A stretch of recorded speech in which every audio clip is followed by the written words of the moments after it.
대학교육개발 전문가 역량개발 팟캐스트 대전역 플랫폼 출발!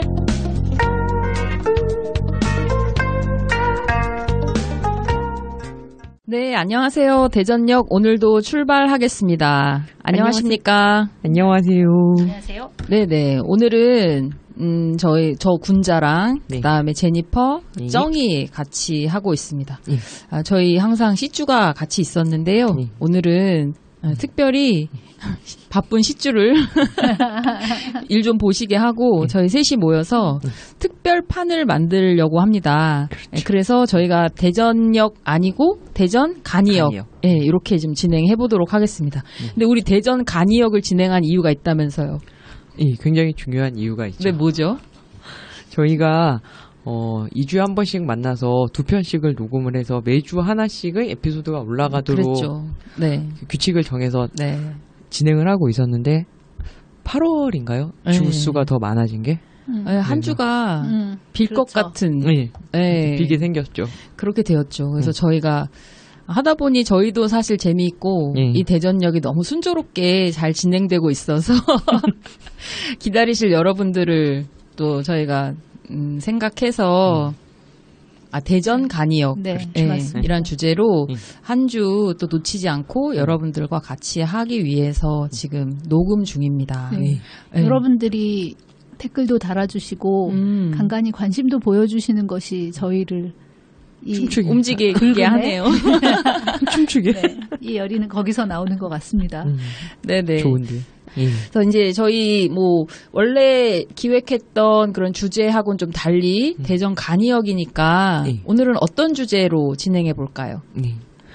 오늘은 제가 연구를 해설하고자 하는 제니퍼라고 늘 소개를 해드렸는데 네. 제가 녹음된 거를 들어봤을 때 연구 이야기를 정말 미비하게 하고 있다라는 생각이 반성하셨군요. 들어서 오늘은 아주 연구까지는 아니지만 네. 리포트를 하나 소개를 해드리려고 준비를 했습니다. 네. 어떤 리포트인가요? 호라이즌 리포트라고 부르는데요. 그러니까 호라이즌 리포트라고 그렇게 이제 영어로 되어 있는 제목인데 우리말로 네네. 따로 이름을 붙이는 것 같지는 않고요. 우리말로는 호라이즌 리포트. 네, 호라이즌 리포트. 그 유미디어 컨소시엄이라고 하는 NMC에서 예. 이제 만든 리포트인데 최근 한 15년 동안 계속 매년 나왔다라고 보시면 되는데요. 그 리포트가 그 몇 가지 이제 카테고리를 구분을 해서 최신의 그러니까 에듀케이션 교육과 관련된 되게 테크놀로지 트렌드를 소개를 하는 리포트예요. 에듀테크 관련된 리포트이군요. 그렇죠. 굉장히 예. 잘 알려진 리포트라고 네네. 들었는데 매년 나오고 있고 또 CTL에서 하는 일이 또 테크놀로지와 또 뗄래야 뗄 수 없는 부분이 있다 보니까 그렇죠. 우리도 이런 내용을 좀 살펴보고 최신 버전 장착이라고 말씀드렸는데 네네. 그걸 조금 파악하고 있으면 일을 하는데 도움이 되겠다. 그리고 네네. 우리 또 이게 용어 같은 것도 좀 쓰면은 그렇죠. 전문성을 예, 예. 드러내 볼 수도 있고 해서 그래서 호라이즌 리포트 고등교육 에디션 버전이 이제 에디션이 몇 개가 있는데 그 중에 고등교육 에디션을 영어 쓰지 말라. 제니퍼니까 Briefly. 예, 용서하겠습니다. briefly 검토를 한번 간략하게 검토를 한번 해보면 어떨까 해서 제가 그렇게 네, 제안을 네. 했습니다. 이번 대전 간이역에서는 이렇게 그래서 하죠. 지금 대전 간이역에서 준비한 주제 호라이즌 리포트 고등교육 에디션 그렇죠. 편을 가지고 잠깐 이제 사실 오늘은 저희가 좀 훑어보기 정도 진행할 수 있을 것 같고요. 이 보고서는 실제 여러분들도 다 다운로드 받으실 수 있고 활용하실 수 있습니다. 그리고 더욱 더 다행인 것은 한국교육학술정보원에서 2017년 판까지는 또 한국어로 번역도 해주셨기 때문에 그 한국어로 번역된 내용들 읽으시면 더 쉽게 또 이해 가능하실 것 같아서요. 그렇죠. 네, 오늘은 저희가 좀 같이 좀 훑어보고 관심 있으신 분들은 또 그 파일 활용하셔서 내용들 참고하시면 좋을 것 같습니다. 네, 근데 이 호라이즌 리포트가 어떻게 만들어지는 거래요? 이 호라이즌 리포트를 제가 잘 알지는 못하지만 이제 접하고 좀 이것저것 살펴보니까 이제 전문가 패널을 두고 연구를 진행을 해서 그 결과들을 이제 보고를 하는 것 같습니다. 그래서 보고서에도 뒤에 설명이 나와 있는데 네네. 이제 2017년을 기준으로 해서 살펴보면 5개 대륙의 22개 국가의 78명의 교육 및 기술 전문가 이렇게 돼 있어요. 그 전문 패널들이 이제 본인들이 이제 어떤 소속을 가지고 있는지를 밝히면서 어떤 것이 중요한지를 이제 얘기를 해주는 거여서 다양한 뭐 배경이나 경험이나 이런 걸 가지신 분들이 향후 5년 동안의 동향 이런 부분을 가지고 설명을 해주고 이 결과들이 이제 앞으로도 계속 중요한 영향을 미칠 것이다. 뭐 이렇게 기대까지도 하고 있다고 지금 이 보고서에서도 밝혀주고 있습니다. 네네. 그래서 이게 굉장히 대대적인 작업인 것 같아요. 그렇죠. 네. 예, 전 세계에 관련된 전문가들이 매년 지금 이 보고서를 내기 위해서 본인들의 이제 견해들을 바탕으로 델파이 기법을 활용했다고 하죠. 그렇죠. 예, 그래서 본인들의 이제 그 전문가의 의견을 내면 그것들을 이제 취합해 가면서 그 트렌드들을 정리해 가는데 지금 매년 보고서가 발행이 되고 있고요. 2018년 버전도 지금 현재 업로드가 되어 있습니다. 이 사이트에 가시면. 근데 아직 번역본은 없어요. 네, 그래서 저희가 2017년, 2018년 그 내용들을 좀 통합해서 같이 좀 훑어보려고 합니다. 네. 지금 이제 연구 참여했던 그 패널들 보니까 미국 쪽도 많고 유럽도 있고 다 아주 다양한 지역에 있는데 뭐 아시아 같은 경우에는 일본, 말레이시아 그다음에 타이완? 타이완이 있을까요? 네, 이 정도? 있었어요. 이 정도에 있는 패널들이 참여를 해주셨네요. 아쉽게도 우리나라는 코리아는 없는? 네, 남미, 뭐 페루도 있고 사이프러스도 있는데 코리아가 안 보이네요. 의외죠. 우리나라가 또 그렇지. 에듀텍이라고 하면은 둘째가라면 서로 할 만한데 언젠가는 곧 우리나라의 전문가들도 여기에 견해를 좀 같이 할 수 있게 되기를 바라고 그렇기 때문에 또 여러분들께서 저희가 이제 이걸 간단하게 훑어보지만 이게 사실 우리나라가 아닌 다른 데서 지금 전망하고 있는 에듀테크 트렌드이니까 우리나라는 이걸 어떻게 적용하고 있으며 앞으로 어떻게 또 이걸 이제 발전시켜 나가야 될 것인가에 대해서 오히려 더 깊이 있게 생각해 볼 수 있는 또 그런 기회가 될 수 있을 것 같기도 합니다. 전적으로 동의합니다. 네네. 네, 그러면 이 보고서 어떻게 구성이 되어 있나요? 그 구성이 되게 재밌는데 이 보고서의 구조 자체도 제가 눈여겨볼 만하다고 생각이 되는데 제가 이 보고서를 처음 접했을 때 가장 매력적으로 생각을 했던 게 이 보고서의 구조예요. 구조가 크게 3가지 부분으로 나누어져 있습니다. 첫 번째는 키 트렌드 해갖고 핵심 트렌드가 일단 있고요. 그러니까 일단 가장 먼저 우리가 앞으로 뭘 도입해야 된다 뭐 그런 걸 고려할 때 첫 번째 살펴볼 만한 거고 트렌드가 있으면 그걸 만약에 도입한다라고 할 때 그 다음에 생각하는 게 뭘까요? 뭐 새로운 걸 해야 되면 항상 저항이 있잖아요. 그렇죠.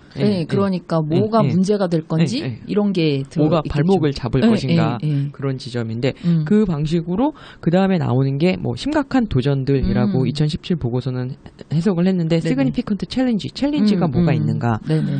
그리고 그 다음에 그러니까 고등 교육의 핵심적인 기술 발전으로는 어떤 게 이제 그거는 어떤 인프라 같은 거라고 보시면 될 것 같은데요. 테크놀로지 발전 전반적인 발전이 이제 뭐가 뒷받침이 되고 있는가 그렇게 나누고 3가지로 나누고 그 3가지 밑으로 다시 3가지씩 나눠져요. 키 트렌드는 단기, 중기, 장기로 나눠서 연도 1에서 2년, 3에서 5년, 5년 이상으로 구분하고 심각한 도전도 도전의 어떤 수준이 있지 않겠습니까? 우리가 생각해 볼 만한 게 해결 가능하냐 어렵지만 해결 가능하냐 아니면 되게 힘드냐 그렇게 3가지로 다시 나누고 또 중대한 기술 발전도 도입 기간의 전망으로 연도별로 구분을 해서 1년 이하, 2에서 3년, 4에서 5년 다시 구분을 하고 해서 되게 큰 어떤 호라이즌 리포트가 있지만 밑으로 3개로 나눠지고 각 3개가 다시 3개씩 나눠지는 약간 트리 구조 같은 그런 구조라서 굉장히 이렇게 한눈에 이 보고서 전체를 파악하기가 용이해요. 네네. 보신 분들은 아시겠지만 그 보고서 안에도요. 이런 인포그래픽이 되게 잘 되어 있어요. 맞아요. 그래서 그냥 이렇게 내용만 텍스트만 쭉 있는 게 아니라 그 구조들, 트렌드, 뭐 도전들, 발전 뭐 이런 것들 그게 이제 큰 이제 그 주제라면 그 안에서 단기, 중기, 장기로 또 구분이 되어 있으니까 어떤 것들이 가장 시급한 것인지 어떤 것들은 우리가 조금 계속 지속적으로 지켜봐야 되는 것들인지를 잘 구분할 수 있도록 내용도 상세하게 되어 있지만 그 안에 인포그래픽 정보도 잘 정리가 되어 네. 있어서 여러분들도 보시기 편하실 것 같습니다. 그러면 그 안에 먼저 트렌드 좀 살펴볼까요? 네. 이 핵심 트렌드 앞으로 이 고등교육 분야에서 그런 기술 도입을 가속화하는 핵심 트렌드가 뭐라고 소개가 되어 있나요? 호라이즌 리포트를 봤다 그러면 그래서 트렌드가 뭔데라고 먼저 이제 질문이 나올 수 있는데 네네.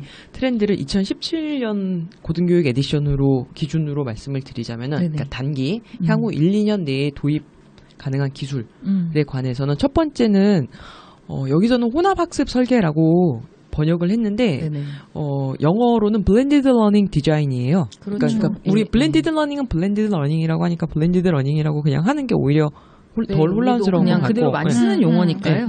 블렌디드 러닝. 블렌디드 러닝 디자인. 그리고 그 다음이 컬래버러티브 러닝. 중요하다는 협력 학습. 둘 다 이제 학습과 그게 단기 트렌드로 제시가 됐군요. 네, 그렇죠. 우리는 이제 교수학습 방법으로 많이 알고 있고 또 이 모델은 아마 이제 여러 대학에서 뭐 이렇게 프로그램으로 많이 운영을 하고 있을 건데 그 두 개가 첫 번째 단기 핵심 트렌드로 나와 있고요. 그다음 중기 3에서 5년의 기술 도입을 촉진할 만한 트렌드로는 학습 측정에 대한 관심 증가. 네. 이거는 그러니까 measuring learning이라고 그러는데 학습이 일어났다라고 하는 걸 어떻게 매조할 거냐에 관한 거고요. 그리고 학습 공간의 재설계, redesigning learning spaces. 네. 그리고 장기에는 5년 이상의 기간 동안 고등교육 기관의 교육 기술 도입을 촉진할 만한 거는 혁신 문화의 촉진 그리고 심층 학습. 이것도 약간 저희 이노베이션 이야기를 많이 하겠습니다만 어떤 컬처에서 이노베이션 이야기가 있고 심층 학습은 디퍼 러닝이라고 그러죠. 디퍼 러닝도 장기 트렌드로 핵심 트렌드로 2017 고등교육 에디션에서 언급을 하고 있습니다. 이게 2018년 것도 볼 건가요? 2018년 거는 영어로만 되어 있는데 비교를 해서 보자면은 약간 바뀐 게 있는데요. 중기에 있던 measuring learning이랑 redesigning learning space 그러니까 학습 공간 재설계가 숏텀으로 그러니까 단기로 넘어갔고요. 다가왔다는 거죠. 그러네요. 그리고 미드텀에는 새로운 용어들이 나오는데 OER의 확산이 있고 그리고 공개된 교육 자료들을 활용하는 그리고 interdisciplinary studies 그러니까 융합 가낭문? 융합학문? 연구. 새로운 폼의 rise, 그러니까 일어난다라고 하는 거고. 그리고 롱텀은 오히려 비슷한 것 같은데요. 두 번째 그러니까 Culture of Innovation은 그대로 있고요. 2017, 2018. 그리고 심층 학습은 2018에는 롱텀에서는 보이지 않고요. 크로스 인스티튜션 간, 대학 간, 그리고 섹터 간 콜라보레이션. 최근에 이런 그 기사 같은 게 좀 있었던 것 같아요. 우리나라도 어디 대학과 어디 대학에 완전히 전 코스를 오픈을 해서 학점 교류를 한다 그런 이야기 있었는데 그런 얘가 비슷하지 않을까 생각하는 크로스 인스티튜션, 크로스 섹터 콜라보레이션이 롱텀, 장기. 요즘 길게 보는 거는 나오네요. 뭔가 새로운 문화라는 게 한 학교 안에만 멈춰서 이렇게 갇혀 있는 게 아니라 계속 열어주는 쪽으로 가야 한다는. 5년 이상으로 봤을 때. 근데 최근에 저희가 이제 중장기 발전 계획들 많이 세우잖아요. 기본 그렇죠. 역량 강화 사업. 그거 관련해서 대학들이 이제 중장기 발전 계획을 세울 때 사실 지금 나와 있는 이 트렌드들이 어느 정도는 반영되어 있다라는 생각이 들거든요. 융복합 키워드가 대부분 또 들어가 있고 많은 학교들이 그런 이제 협력 학습이라든지 이런 것들에 대해서 학생들의 핵심 역량 이런 데도 이제 넣어 놓으면서 그런 트렌드들을 사실 우리나라도 지금 계속 비슷하게 가고 있다는 생각이 들긴 해요. 오히려 좀 더 우리가 빠른 것 같다라는 생각이 드는데 말씀하시니까 에듀테크에 그렇죠. 우리는 되게 훨씬 더 앞서 있다라는 생각이 드는 게 여기 비교를 하자면은 지금 2018년 버전의 숏텀에 나오는 게 혹은 2017년에 나오는 게 이미 우리는 7, 8년 전에 다 썼던 것들이다라고 한다면 얘네가 좀 더 늦네요. 우리가 더 빠르고. 근데 잘 안 되는 것들도 있죠. 이 교육 기술이 네. 이제 에듀테크 도입을 이제 촉진하는 트렌드들인데 움직이기 어려운 것들 중에 하나가 학습 공간. 요즘도 이제 뭐 강의실 구축한다고 하면 그런 어떤 앞을 내다본 에듀테크 기반의 강의실을 구축하는 경우도 있지만 여전히 우리가 사실 그런 교수학습 방법들이 거기에 맞게 따라가질 못하니까 되게 예전 패러다임의 강의실들이 여전히 많은 것 같아요. 네, 그러니까 맞아요. 거기다 조금 에듀테크를 넣었다 그러면 무슨 뭐 벽면에다가 보드 좀 넣어놓고 약 전자교탁 뭐 이거에다가 뭐 노트북 설치 네. 가능한 요 정도지 정말 앞으로의 어떤 기술 트렌드를 반영한 그런 강의실 공간이 설계되었다, 내지는 구축되었다 이런 것들을 아직은 좀 보기 어렵지 않나 그런 생각이 들어서 저희 이제 그 전문가들이 이런 기술 트렌드에 대해서 계속 아까 이제 쫓아간다, 그렇게 이제 말씀하셨는데 그 트렌드에 대해서 좀 파악을 하고 있어야 학교에 이런 기회들이 있을 때 저희가 이제 적당한 제한도 같이 할 수 있을 것 같아요. 그러니까 이런 이제 학습 공간 같은 것을 새롭게 설계하는 것이 이제 우리 입장에서는 이게 분명 에듀테크에 해당되는 거라고 볼 텐데 일단 이걸 가지고 대학의 본부하고 얘기할 때는 그런 학습 공간으로 설계하지 않잖아요. 강의실이지 진짜. 그냥 계속 강의실. 네. 그래서 그런 부분을 이제 전환시키려고 할 때 이런 부분, 이런 자료나 뭐 이걸 가지고 좀 설득도 가능할 것 같다는 생각이 들고요. 네, 맞아요. 시급하다. 지금 쇼텀이다. 그래서 왜 작년에 어디 제가 컨퍼런스에서 봤는데 캠퍼스 리디자인. 네, 그래서 단지 강의실뿐만 아니라 캠퍼스 자체가 좀 이게 열린 공간이면서 에듀테크를 좀 반영하면서 사람들의 협력이 소통이 가능하게 하는 그런 공간으로 디자인될 필요가 있다라는 그런 문제 제기를 제가 본 적이 있거든요. 그래서 이 공간에 대한 이제 재설계 이런 것도 굉장히 의미 있는 것 같아요. 저도 쩡이 말한 거랑 되게 비슷한 지점에 대한 인식이 있었는데 우리가 무슨 교사학습 모델, 그냥 뭐 블렌디드 러닝, 뭐 플립 러닝, 뭐 콜라보레이티브 러닝 그런 거는 빨리 그러니까 교육학을 하는 사람들이 해결할 수 있는 영역 안에 있는 거는 굉장히 빨리 들어와서 빨리 그 자리를 잡았는데 이 강의 공간 수업 학습 공간 재설계 같은 경우에는 협업의 영역인 것 같아요. 우리만 한다고 되는 게 아닌 거. 우리 보고 덜컥 맡겨놓으면 그것도 굉장히 힘들어지는 지점인데 이게 뭐 시설 담당을 하신다거나 뭐 구매 담당이나 여러 가지 이제 다른 그러니까 대학 안에 다른 부서에 있는 분들과 협력이 필요하고 우리도 교육적 관점에서 목소리를 내서 그러니까 더 나은 어떤 그 뭐 학습 공간을 설계하는데 기여를 하는 그런 지점은 인식도 우리가 좀 더뎠던 것 같고 이 리포트와 비교를 해보자면 그래서 이 리포트 내용 중에 저는 되게 의미 있었던 게 이 리포트에서 계속 강조하고 있는 게 뭐냐면 이런 고등교육의 리더라면 구성원들이 이런 트렌드를 같이 따라갈 수 있도록 트렌드에서 고민할 수 있도록 계속 교육을 해야 된다는 얘기가 곳곳에서 나와요. 근데 거기에 범위가 교수도 당연히 포함되어 있지만 직원들, 그다음에 학생들, 리더부터 그래서 모든 구성원들이 이런 트렌드를 반영할 수 있도록 교육이 필요하고 그들에게 지식이나 스킬을 갖도록 해야 된다는 얘기가 곳곳에 있어서 우리가 진짜 공동체니까 이 공동체 범위 내에서 다 같이 협력해야 되는 부분인 것 같습니다. 네, 그렇죠. 그런 데 대한 인식을 다시 한번 이렇게 일깨워주는 내용이었다라고 그렇게 봤습니다. 혹시 이 트렌드 내용 중에 쩡은 조금 더 궁금하거나 의미 있다고 생각하시는 게 있었나요? 지금 요 쇼텀, 미텀, 롱텀이요. 예.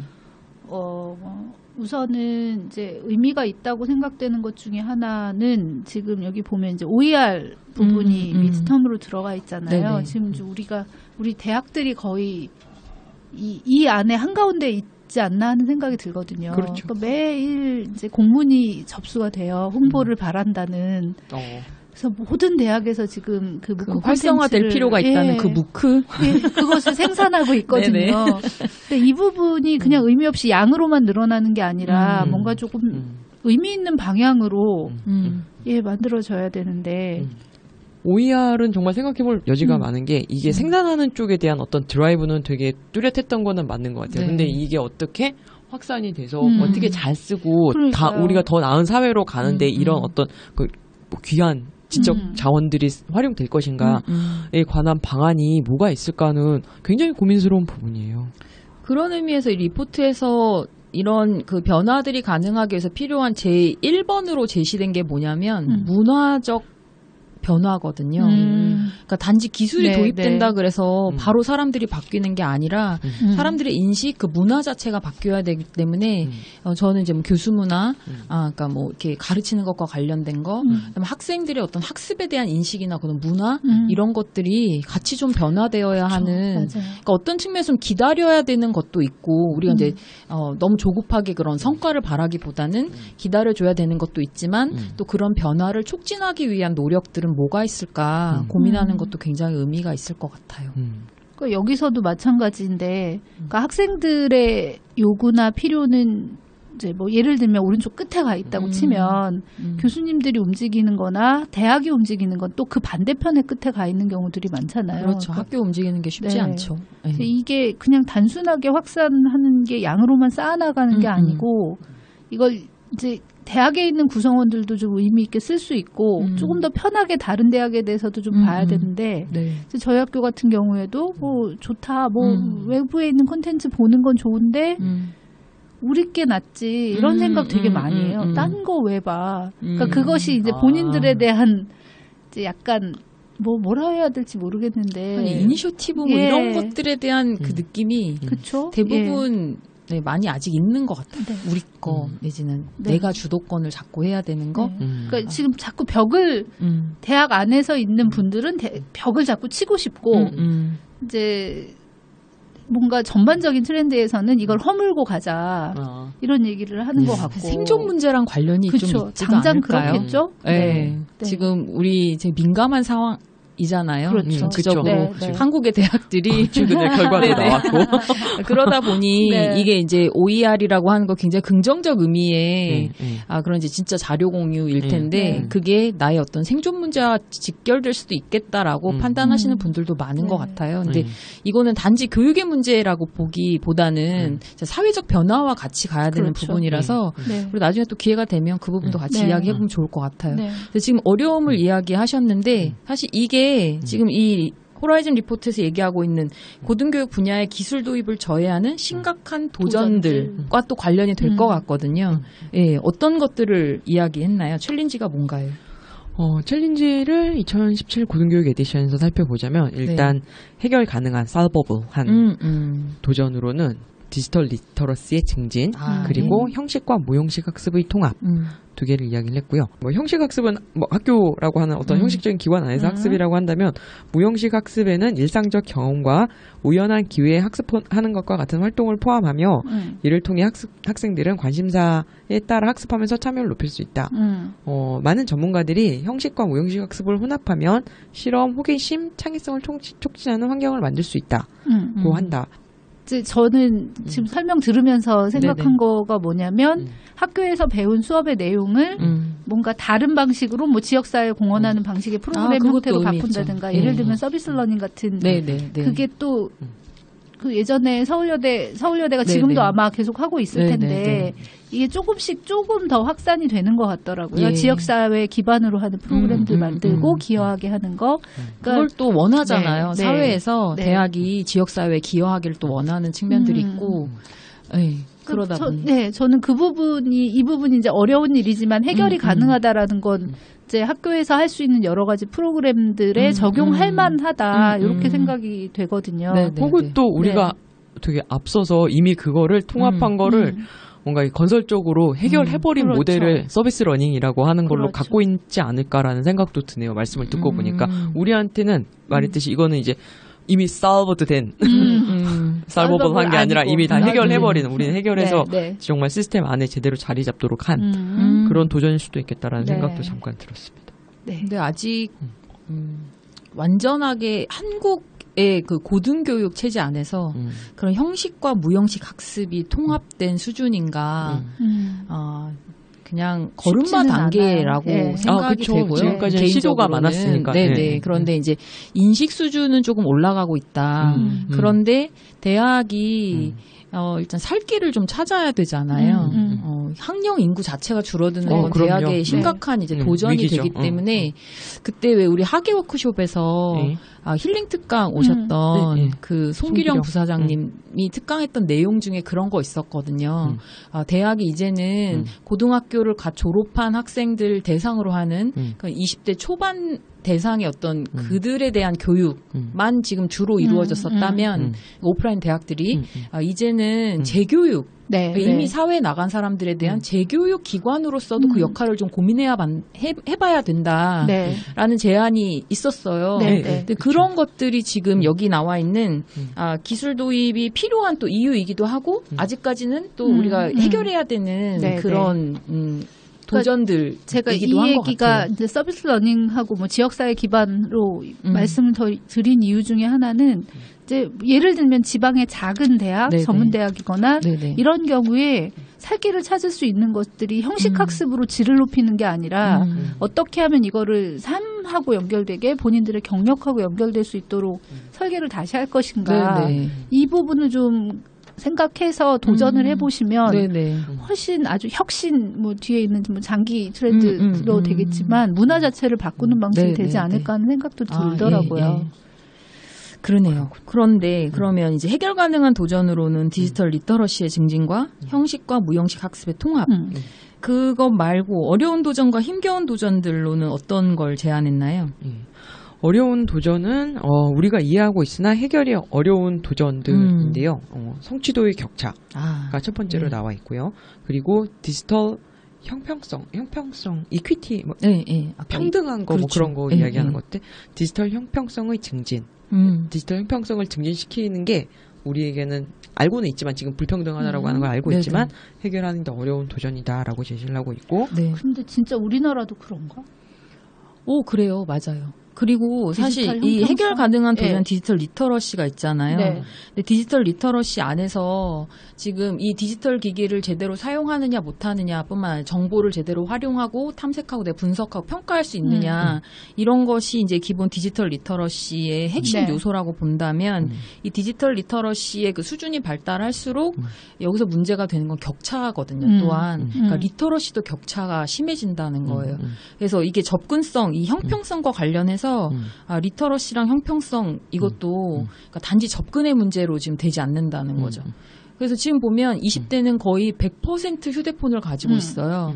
스마트폰을 거의 다 가지고 있죠. 그런데 20대가 사용하고 있는 그 스마트폰과 우리가 사실 교육 지금 평생교육 얘기하면서 노인 세대도 그런 교육들을 받을 수 있어야 되는데 접근의 격차가 결국 리터러시 격차로 나타나고 또 리터러시 격차가 사회적으로 굉장히 심각한 문제가 될 수 있는 거죠. 그래서 지금 이 디지털 형평성은 우리가 보기에는 누구나 다 접근하고 있는 것 같지만 이 안에서도 굉장히 편차가 크고 또 스마트폰을 갖고 쓰는 데에도 지금 사회적으로 비용 문제가 있잖아요. 그렇죠. 문제 없이 그런 것들을 할 수 있는 사람, 굉장히 부담이 되는 사람, 뭐 이렇게 되면서 단지 이게 그냥 접근성의 격차로 머물지 않기 때문에 저는 이 호라이즌 리프트 안에서 이 교육 안에 어떤 그 도전들을 이야기하지만 사실 사회적 문제를 같이 고려하고 있는 것 같아서 굉장히 의미 있는 지점이 있다고 생각을 했거든요. 저희 학교의 웹 접근성이나 뭐 이런 것 좀 보느라고 정보통신원 선생님들하고 얘기를 하시는데 했었는데요. 그때 보니까 가지고 있는 디바이스가 정말 다르대요. 네, 맞아요. 이게 그냥 우리가 생각하는 그냥 모바일 폰이면 똑같은 것도 아니고 아주 다양하게 사용하고 있고 또 본인들이 이 폰이나 모바일 기기를 사용할 수 없는 경우도 있는 거예요. 정말로 돈이나 뭐 이런 것 때문에 격차가 있어서 근데 그거를 당당하게 이야기하기 힘들어 하다 보니 오히려 숨겨야 되는 상황이 발생을 한다는 거죠. 그래서 뭔가 이런 도구를 활용할 때 그 정보통신원 선생님이 얘기했던 거 이런 도구들을 활용할 때 누구든지 다 있을 거라 생각하지 말아라. 맞아요. 중요한 부분이에요. 그 부분 얘기해 주신 것을 이제 이야기 나눴던 게 기억이 나네요. 더불어서 성취도 격차 얘기도 사실 우리가 좀 관심 가질만 하죠. 그렇죠. 네, 성취도 격차는 저도 궁금해서 잠깐 리포트를 다시 봤는데 28쪽에 나오는데요. 성취도 격차는 대학 졸업 격차라고도 하는 격차이고 사회 경제적인 위치, 인종, 민족, 성별 등으로 구분되는 학생 그룹 간의 등록률 그리고 학업 성취도 불균형을 말을 한다라고 그럽니다. 이거는 굉장히 이 패널들의 소속 어디에 이제 위치하고 있느냐와 직접 연관이 되는데 뭐 대학 안에서 어떤 인종이냐, 어떤 사회적 경제적 지위냐, 뭐 어떤 성별이냐에 따라서 드랍아웃도 꽤 있고 또 성적에서도 되게 뚜렷한 차이를 보이는 게 이 이들에게는 이제 우리도 좀 생각해봐야 되지만 이들에게는 굉장히 어려운 챌린지다라고 이야기를.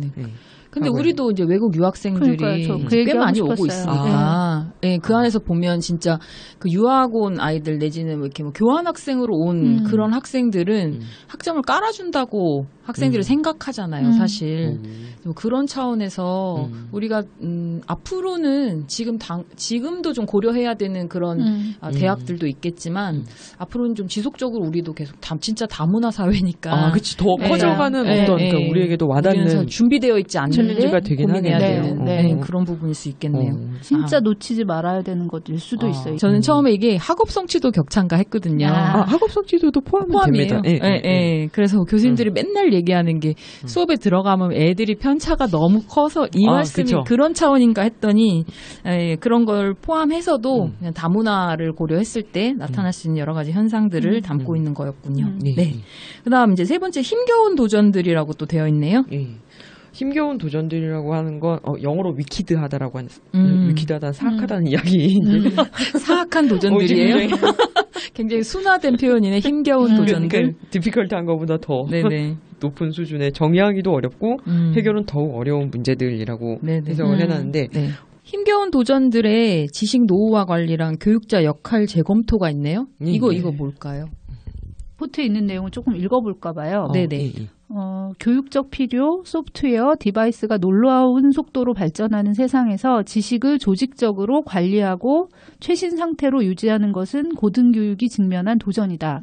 기술의 새로운 발전은 학습과 작업의 질을 향상시키는 큰 잠재력을 가지고 있다. 그러나 교수와 교직원이 하나의 기술을 온전히 습득하기 위해서는 새로운 버전이 필요할 것 같다.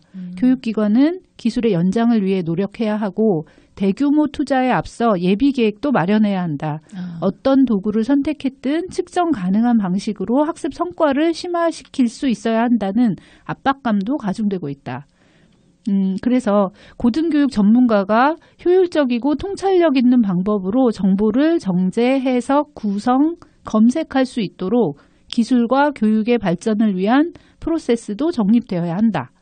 이렇게 지식 노후화 관리에 대한 부분을 얘기를 하고 있어요. 뭔가 그 에듀테크가 도입되도록 하기 위해서 그 환경이나 뭐 정책, 제도 그런 것들이 같이 변화하면서 그러니까 사실은 기관 자체가 좀 움직여야 된다라는 의미를 가지고 있는 것 같은데 뭔가 전방위적인 움직임이 있어야 지식이라는 것이 계속 진보하고 발전할 수 있도록 에듀테크가 활용이 될 수 있다.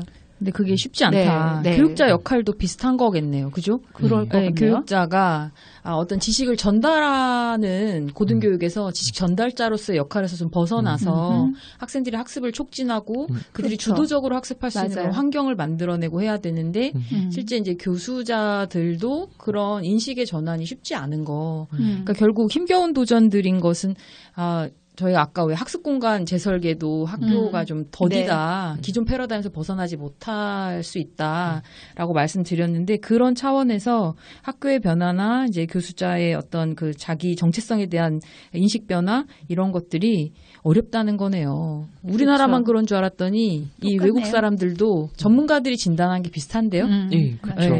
저는 여기 이 위키드 챌린지가 해석에 정의하기도 어렵고 해결은 더욱 어렵다라고 했는데 저는 정의하기가 어려워서 말을 못하겠네요. 해결하기 어렵다는데 너무 동의가 되네요. 우리가 CTL에서 이 교수개발 업무를 시작한 지 20년 가까이 되어가고 있는데 해결을 할 수 있는 것인가 어렵잖아요. 네, 그런 거였거든요. 그런 거였군요. 그럼 여기 마지막으로 고등교육 분야에서 교육 기술의 중대한 발전들 그래서 앞으로 이 에듀테크가 어떤 식으로 발전할 건가 근데 이거 조금 잠깐 그냥 읽어만 주시죠. 어떤 것들이 우리가 앞으로 좀 에듀테크 차원에서 완전 새롭다가 아니라 저거 적용된다고 했어. 그런 트렌드에 해당하는지. 그렇죠. 이거는 그러니까 굳이 그러니까 어떤 그 교육적인 맥락 안에 국한되지 않고 사회 전반적으로 이런 테크놀로지의 발전이 교육, 그러니까 하이어 에듀케이션 그 테크놀로지에도 영향을 줄 거다라고 그렇게 이해하시는 게 좋을 것 같은데요. 일단은 세 가지로 이제 구분을 해서 도입 기간을 전망하기를 1년 이하, 2에서 3년, 4에서 5년으로 나누어서 볼 수 있고 1년 이하에는 적응형 학습 기술 예. 그리고 모바일 학습. 오, 이거 이미 우리 많이 그쵸, 하고 우리 있죠. 이미 우리한테 예, 이제 옛날 거. 잘하는 것과는 별개로 네. 일단 도입이 되어 있는. 네. 그리고 도입 기간 전망이 2에서 3년으로 사물 인터넷 IoT 그리고 차세대 LMS. 이게 이제 빅 트렌드죠, 진짜. 그런데 이 LMS, 이것도 지금 학교들이 고민 많이 하고 있는 것 같고, 요즘 트렌드에 맞는 그런 형태로 그러니까 리뉴얼 해야 되는 시기인 것 같아요. 그렇죠. 네. 그다음 이제 조금 더 장기적으로 봤을 때 4에서 5년으로 가자면은 인공지능 그리고 자연스러운 사용자 인터페이스. 근데 2018년에 이 장기 전망으로 추가된 것 중에 뭐 로봇공학 막 이런 거 있죠. 로보틱스 있고요. 믹스드. 그러니까 2018년은 그냥 영어로 조금 말씀을 드리도록 할게요. 2018년은 단기에는 어널리틱스 테크놀로지라고 했으니까 이거 분석 기술이 있겠죠. 그리고 메이커 스페이스. 이것도 우리에게는 몇몇 학교에서는 벌써 선도적으로 공학교육 쪽에서는 이미 굉장히 일찍 이야기를 했고 그리고 중기 2, 3년으로는 어댑티브 러닝 테크놀로지 적응형 학습 기술이 계속 중요한 걸로 계속 언급이 되고 있고요. 네네. 그리고 아티피셜 인텔리전스 인공지능도 좀 당겨져서 도입 기간 2, 3년으로 들어와 있고요. 그리고 4, 5년으로 간 게 이제 새롭게 등장하는 뭐 테크놀로지가 될 텐데 믹스드 리얼리티 로보틱스. 믹스드 리얼리티는 저한테는 그렇게 익숙한 용어는 아닌데요. 그 믹스드 리얼리티? 네. 2018년. 뭐를 믹스한다는 AR은 들어보셨죠? AR이 이제 증강현실이잖아요. 뭔가 그렇죠. 화면 딱 띄우면 이렇게 착 예쁘게 자막처럼 뿅 나오는 거고, 그 다음에 그것의 반대가 가상현실, 버추얼 리얼리티, VR인데요. 그 AR과 VR 같이 이런 다양한 그 가상현실에 관련된 요소들을 다 섞어서 쓰자. 학습 도구로서는. 그래서 아무래도 AR 따로 VR 따로보다는 두 가지를 적절하게 활용하는 게 좋다. 학습에 필요한 쪽으로. 그래서 믹스트를 붙입니다. 우리 이제 좀 있으면 이제 로봇 보는 거예요? 그렇죠. 학습 로봇. 사실 이미 로봇을 보내나요? 이 로봇 활용 교육에 대해서 이미 오래전부터 선도적인 연구들을 우리나라에서 하고 있죠. 케이스에서. 그런데 이제 그게 언제 이제 구현이 될 것인가, 아니면 좀 이렇게 확산될 것인가, 뭐 이런 부분에 대해서는 좀 우리가 관심 갖고 봐야 되는데 우리가 연구를 안 하고 있는 건 아닙니다. 물론 제가 하는 건 아니지만. 그래서 지금 이런 앞으로의 그런 기술 트렌드들도 저희 함께 살펴봤습니다. 그래서 이 호라이즌 리포트 고등교육 에디션에 대해서 저희가 쭉 그냥 훑어봤는데요. 대전 간이역 저희 특별판으로 지금 진행하고 있는데 이렇게 또 그 어떤 그 연구 보고서를 훑어보신 소감 어떠신가요? 앞으로 어떻게 될 것 같아요? 저는 그 지점보다 좀 더 개인적인 지점에서 이거를 저는 가능하면 이제 좀 보려고 노력을 하는데 혼자서 볼 때는 보고 이런 게 있지라고 하고 사실 돌아서면은 이게 되게 활용되지 않고 이렇게 논의하지 않고 해석하지 않으니까 잠깐 보고 잊어버리고 또 보고 잊어버리고 그랬는데 오늘은 제 개인적으로는 이거를 이제 같이 이야기를 하면서 우리 현실과도 좀 이렇게 비추어 보고 해서 되게 의미 있는 시간이었습니다. 정은 어떠셨어요? 저는 소개를 받은 입장으로 해서 소감을 얘기를 해본다면 일단 평소에 고민하고 있었던 것을 갈래를 잡아주는 것 같고, 우리가 이제 어떤 식으로 방향을 잡고 끌어가야 될지 이런 부분에 대해서 좀 가이드가 될 만한 자료이겠구나 그런 생각도 들었고요. 에듀테크 어려운데 어려운 걸 잘 정리하고 예쁘게 그림으로 그려줘서 열심히 봐야겠다 생각했습니다. 그렇죠. 많이 보세요. 되게 예뻐요. 다행히 한국어 번역도 해주시니까 또 해주시겠죠. 뭐 2018년 버전도 캐리스에서 저희가 좀 기대해 보면서 저희 지금 시주 없는 상황에서 저희 셋이서 특별판 대전 간이역 한번 해봤습니다. 여러분은 어떠셨나요? 저희가 최신의 트렌드들을 한번 같이 훑어보는 시간 가졌는데요. 앞으로 계속해도 될까요? 시주한테 허락받아야 되나? 가끔 한 번씩 해도 괜찮을 것 같아요. 댓글에 의견이나 질문들 특히 간이역에 해당되는 부분들은 더 많이 의견들을 나눠주셔서 의견들이 풍성해졌으면 좋겠어요. 예. 그러면 저희 기대해 보면서 오늘 간이역 이만 마치겠습니다. 여러분 다음 대전역에서 또 만나요. 꼭이요.